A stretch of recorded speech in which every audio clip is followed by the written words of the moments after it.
Hello friends, welcome back to my channel. আমি তনুশ্রী আর চলে এসেছি তোমাদের সাথে একটা নতুন রেসিপি শেয়ার করবো বলে। চলো দেখে নেওয়া যাক। শীতকাল পড়ে গেছে, তো আজকে রেসিপিতে আছে ফুলকপি। মাছ মাংস একটু একঘেয়েমি হয়ে গেছে, তো আজকে ফুলকপি ট্রাই করছি। ওর জন্য দেখো আলাদা করে একটু গরম জল করে রেখেছি।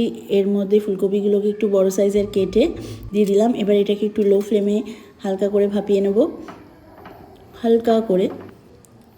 এবার গোটা মশলার জন্য জিরে, ধনে, তেজপাতা, শুকনো লঙ্কা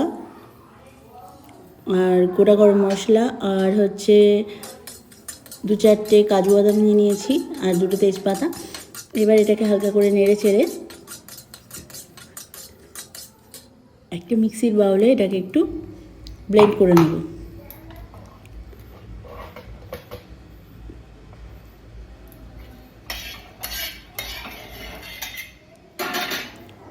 ফুলকপি কাদের ফেভারিট প্লিজ একটু কমেন্ট করো। আমার তো ফুলকপি ভীষণই ভালো লাগে। অ্যাকচুয়ালি আমি খুব একটা সবজি খাই না, বাট ফুলকপিটা আমার খুবই পছন্দ। এবার একটু ব্লেন্ড করে নিয়ে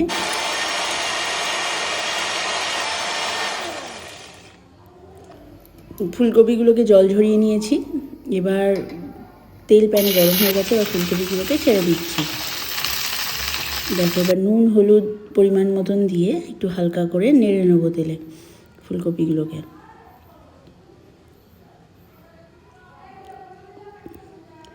বিশ্বাস করো বন্ধুরা, এইভাবে এই ফুলকপিটা যদি তুমি একবার ট্রাই করো, তোমার দেখবে মাছ মাংস ফেলে এই ফুলকপিটা তোমাকে খেতে ইচ্ছে করবে, এত সুন্দর হবে। এই রেসিপিটা আমি ছোটোবেলায় খেয়েছিলাম। আমাদের বাড়িতে একজন রেন্টে থাকতো, একজন বয়স্ক মহিলা, তিনি আমাকে এই ফুলকপির রেসিপিটা খাইয়েছিলেন, কিন্তু আমি কখনো ট্রাই করিনি।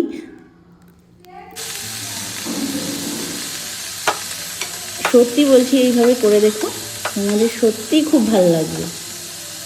আর করে আমাকে প্লিজ কমেন্ট করে জানিও কেমন হয়েছে আর কেমন খেলে।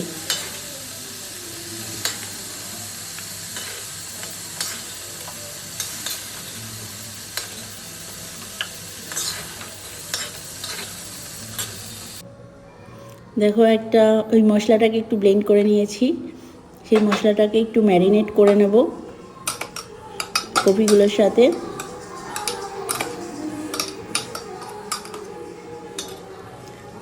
আর 2-3 চামচ টক দই নিয়ে নিয়েছি, ওটাও একটু ব্লেন্ড করে।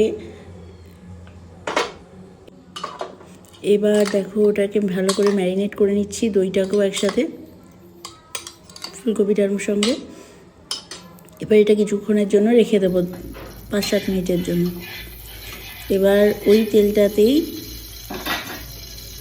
একটু আলু ভেজে নেব ভালো করে, লাল লাল করে।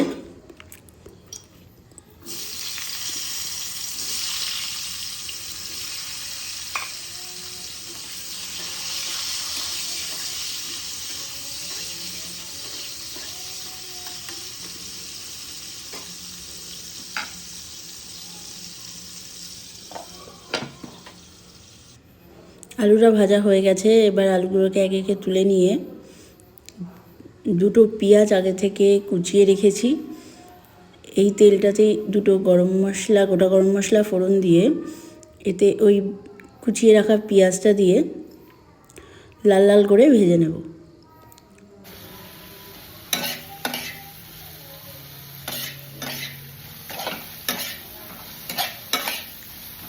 পেঁয়াজটা প্রায় লাল লাল করে ভাজা হয়ে এসছে। এবার দেখো আদা, রসুন, শুকনো লঙ্কা, কাঁচা লঙ্কা, আমরা একটু ঝালটা বেশি খাই, ওর জন্য একটু বেশি পরিমাণে দিচ্ছি। তোমরা যে যেমন খাও সেরকম পরিমাণ মতন দিয়ে নেবে। এবার এটাকে একটু ব্লেন্ড করে দেন ওই পেস্টটা ভাজা পেঁয়াজের সঙ্গে দিয়ে দিচ্ছি। এবার এটাকে ভালো করে নুন হলুদ দিয়ে কষিয়ে নিতে হবে।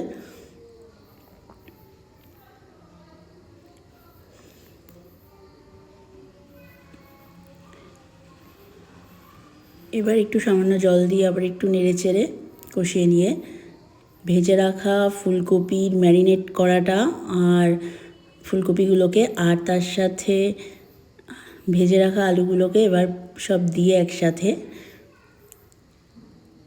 সামান্য একটু জল দিয়ে এটাকে এবার 10-15 মিনিটের জন্য এটাকে তোমাকে লো ফ্লেমে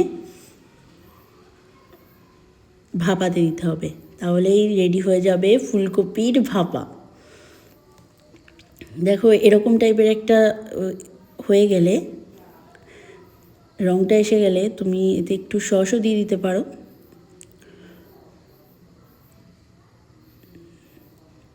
টমেটো সস দিয়ে একটু হালকা করে নেড়ে চেড়ে নিয়ে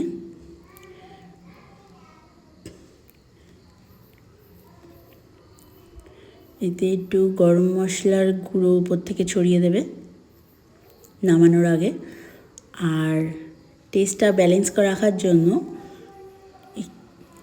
হাফ চামচ মতন চিনি উপরে ছড়িয়ে দেবে। দেন ফুলকপির ভাপা ইজ রেডি। আর গরম ভাতে যদি হয় এরকম টাইপের ফুলকপির ভাপা, সত্যি বলছি, ট্রাস্ট মি, মাংস ছেড়ে তোমরা এটা দিয়ে খাবে, চিকেন ছেড়ে, অন্তত চিকেন আর মাছ ছেড়ে, মটনের কথা বলতে পারছি না, বাট চিকেন আর মাছ ছেড়ে তোমরা এটাকে দিয়ে খাবে, এতই সুন্দর হতে হবে। আর ফুলকপিগুলোকে এরকম আস্তে থাকবে, বাট ভেতর থেকে সব গলে যাবে, কোনো অসুবিধা হবে না খেতে। কিন্তু 15-20 মিনিট তোমাদের এটাকে ভাপিয়ে নিতে হবে। এর উপরে একটা এরকম ডিম ভেজে এর উপরে ডেকোরেশন করে নেবে। টাটা বন্ধুরা, গুড।